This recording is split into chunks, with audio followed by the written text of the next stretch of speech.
अगणित की लक्षणा का नाम गणित है। गणे माने गणना की सीमा में सन्निहित काउंटिंग का विषय। गणे की गणना अगणित की लक्षणा का नाम गणित है। अगणित भी कहते हैं असंख्य, तो गणे की गणना अगणित की लक्षणा का नाम गणित है। गणित की अंक गणित की यही परिभाषा है।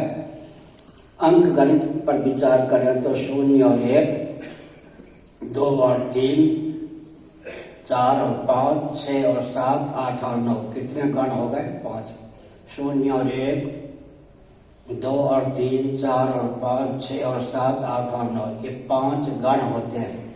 0 समांक है, 1 विषमांक है, 2 समांक है, 3 विषमांक है, 4 समांक है, 5 विषमांक है, 6 समांक है, 7 विषमांक है, 8 समांक है, 9 विषमांक है।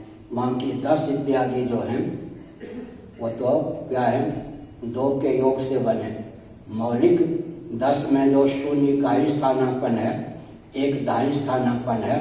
अगर हम गिनती इस प्रकार प्रारंभ करते हैं 1 2 3 4 5 6 7 8 9 10, जो आजकल गणित में विसंगति होगी। 10 में जो 0 है मौलिक अंक में तो कहीं आपने रखा ही नहीं इसको।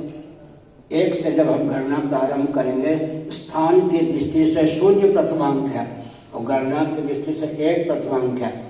अभी गणित में विसंगति यह है कि गणना की दृष्टि से 1 से प्रारंभ करते हैं। 1 2 3 4 5 6 7 8 9, तो मौलिक अंक में तो कहीं 0 का उल्लेख आजकल होता ही नहीं। तो 10 में यह 0 एकाएक कहाँ से टपक पड़ा?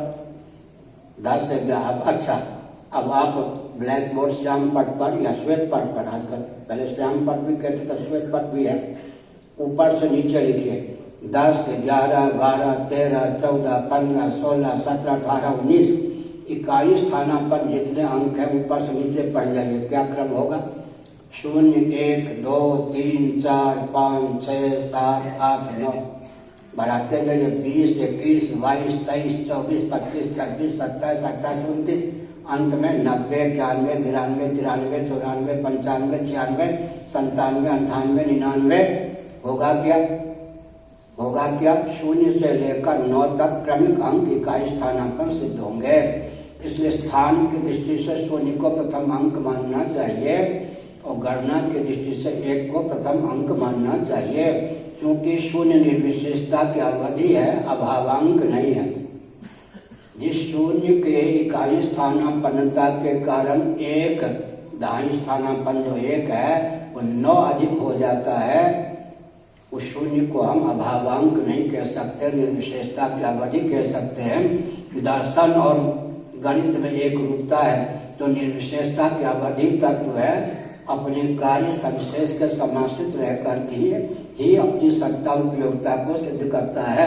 जैसे मैंने उदाहरण दिया पंचदशी नामक ग्रंथ के माध्यम से, सन घटा, सन पटा, सन वायु, संत्यापा आदि सत सत सत निर्विशेषता का अवधि जो परमात्मा तत्व है अपने कार्य के योग से ही अपनी सत्ता उपयोगिता को सिद्ध करता है। ऐसे गणित जगत में जो 0 है परमात्मा तत्व का वाचक है, प्रतीक है, और जो 1 है वो माया शक्ति का प्रतीक है। 0 की शक्ति का नाम 1 है। ये दोनों अनादि है। प्रकृति पुरुषं चैव विद्यनादि उभावपि, गीता का 13वां अध्याय। जैसे प्रकृति और पुरुष अनादि है, वैसे अंक गणित में 0 और 1 अनादि। 0 की शक्ति का नाम 1 है, दोनों अनादि हैं। लेकिन गीता में क्या कहा गया? प्रकृति पुरुषं चैव विद्यनादि उभावपि, विकारां सगुणां चैव विद्धि प्रकृति संभवान्। विकारों की जननी प्रकृति है, ऐसे विकारों का जनक 1 है। 1 और 1 2, 2 और 1 3, 3 और 1 4। 1 को 1 क्यों कहते हैं? 0 से जो 1 अधिक है उसका नाम 1। 2 को 2 क्यों कहते हैं? 0 से जो 2 अधिक है उसका नाम 2। 3 को 3 क्यों कहते हैं? 0 से जो 3 अधिक है उसका नाम 3। इसी प्रकार 9 को 9 क्यों कहते हैं? 0 से जो 9 अधिक है उसका नाम 9। अब 0 से भी आजकल चलता है -1, -2, -3, -4, ये सब माइनस ऋण घटित कोई मौलिक अंक नहीं होता। क्या 2 - 3 = -1 करेंगे ना, मौलिक अंक माइनस चिन्ह से युक्त नहीं होता। मौलिक अंक तो 0, 1, 2, 3, 4, 5, 6, 7, 8 तो ही है। अगर 0 से भी अगर अंक को मानेंगे, जैसे कि आजकल के गणितज्ञ मानते हैं, तो गणित जगत में मौलिक कोई प्राथमिक आदिम अंक ही नहीं सिद्ध होगा, विसंगति हो जाएगी। 0 अभाव नहीं है, भावांक है, प्रथमांक है। 0 से न्यून कोई अंक नहीं होता। 0 को 0 से जोड़ेंगे तो क्या होगा? 0 + 0 = 0, 0 - 0 = 0, 0 × 0 = 0, 0 को 0 से भाग देंगे तो क्या होगा? इसलिए 0 मौलिक अंक है, अभावांक नहीं है, निर्विशेषता की अवधि है। और दार्शनिक तत्व है जो निर्विशेषता की अवधि होता है, सविशेष के समारूढ़ होकर, समासित होकर ही अपनी सत्ता उपयोगिता को सिद्ध करता है। इतना मैंने गणित के लिए कहा। अब मैं पूज्य गुरुदेव का ग्रंथ है भक्ति रसार्णवः, उनकी आज्ञा से इसका हिंदी में अनुवाद करना। लगभग 1 महीने में अनुवाद पूरा हो जाएगा। 2 महीने में प्रूफ देखूंगा। 1200 पृष्ठों में 225 पृष्ठों का ग्रंथ मूल सहित अनुवाद सहित 1200 पृष्ठों में छपेगा। उसके बाद में गणित पर रेखागणित, बीजगणित आदि पर भी लिखूंगा। गणित के कई प्रभेद हैं, लेकिन आज मैंने कहा था गोष्ठी में, अक्षर, अंक, रेखा सबके मूल में बिंदु है, पॉइंट है। और जब हम 1, 2, 3, 4 बोलेंगे तब अंक का पर्यवसान अक्षर में हो जाता है।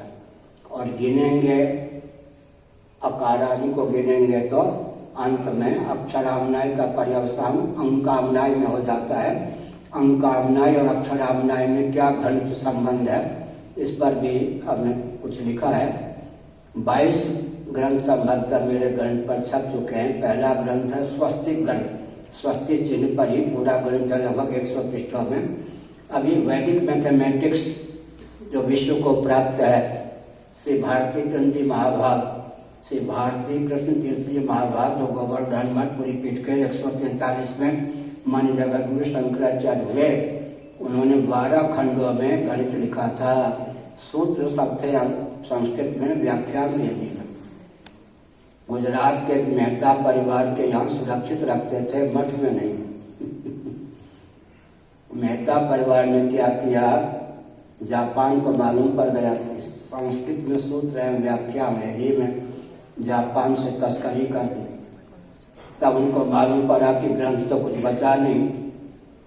मंजुला त्रिवेदी, मंजुला त्रिवेदी स्वामीनारायण संप्रदाय की उनकी शिष्या थी।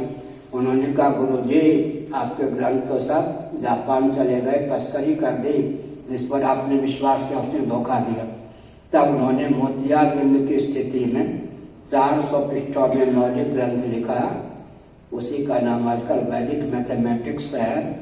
मूल ग्रंथ संस्कृत में है, सूत्र उसके मूल ग्रंथ अंग्रेजी में है, संस्कृत में सूत्र है।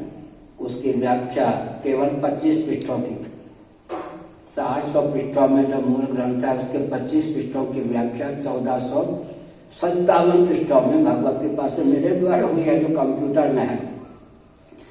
श्रावण महीने में ग्रंथ छपके तैयार हो जाएगा।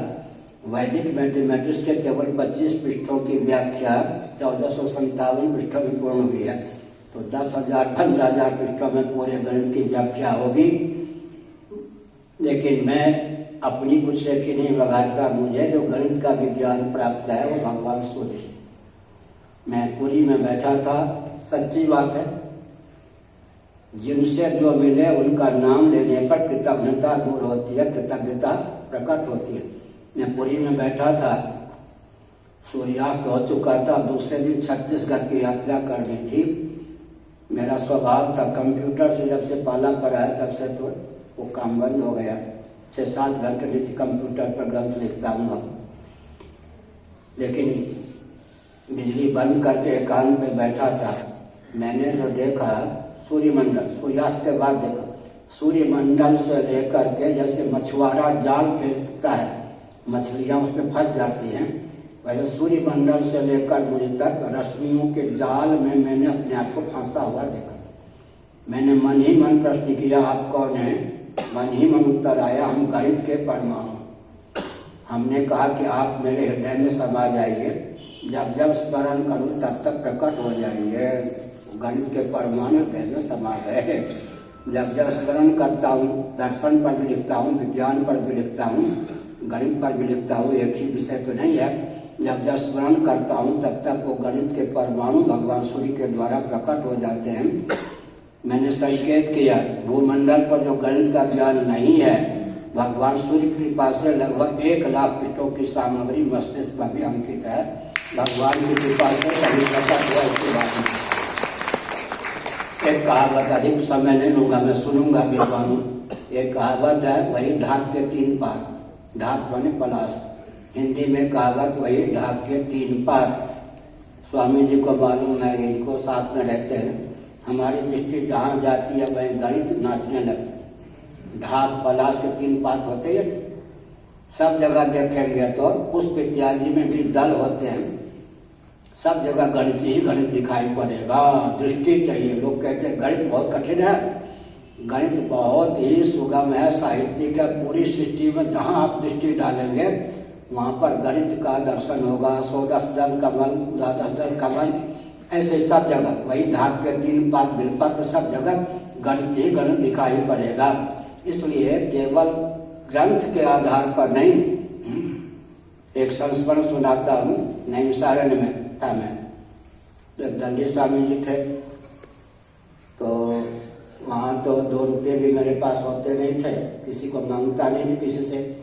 मंजन के लिए भी रुपये नहीं होते थे, वो कभी पूछते नहीं थे, मैं कभी मांगता नहीं था। घर छोड़ा तो क्या, रुपये के लिए तो घर छोड़ा नहीं। ईंट का चूरन बना करके मंजन करता था, दांत सब टूट गए, ये सब दूसरे ढंग के दांत। हमने संकेत किया कि जो पुस्तक कोई दे भी दे तो चुरवा ली जाती थी, ये विद्वान न हो जाए। हमने सोचा कि इसमें भी कोई भगवान की कृपा होगी क्या, प्रभु मूर्त कृपा भई है। पुस्तक जो दी जाती थी ये विद्वान न हो जाए। मैं तो 17 साल की आयु में भी ही स्पेस में चला आया, तो पुस्तक चुरा ली जाती थी। तो मैंने सोचा इसमें भी भगवान की कोई कृपा होगी। मैंने सोचा पुस्तक अब कहाँ से आवे, आकाश को पुस्तक बना ली। आकाश पुस्तक है, वायु पुस्तक है, अग्नि पुस्तक है, जल पुस्तक है, पृथ्वी पुस्तक है, कितनी बड़ी कोई पुस्तक लिखा है। गोमती के किनारे कभी रात में अकेले चला जाता, पढ़ता, घोर जंगल में गोमती किनारे निमसारी।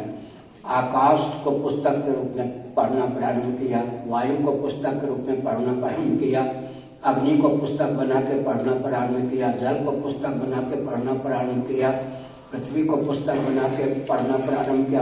अब कौन करेगा, इतनी बड़ी पुस्तक कौन लिखेगा। इसलिए आकाश भी पुस्तक है, वायु भी पुस्तक है, अग्नि भी पुस्तक है।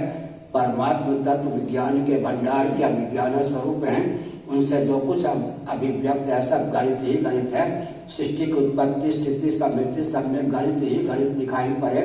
गणित बहुत ही क्या है, मृदु है, बहुत ही साहित्यिक है, बहुत ही रसप्रद है। गणना की दृष्टि से अंक गणित, अंकों रेखा गणित भी है, गणित बीज गणित भी है। तो गणित के कई प्रभेद हैं। मैंने इतना कहा, विद्वानों में हम तो जानते नहीं, आप कहेंगे कौन कौन बोलेंगे बोले।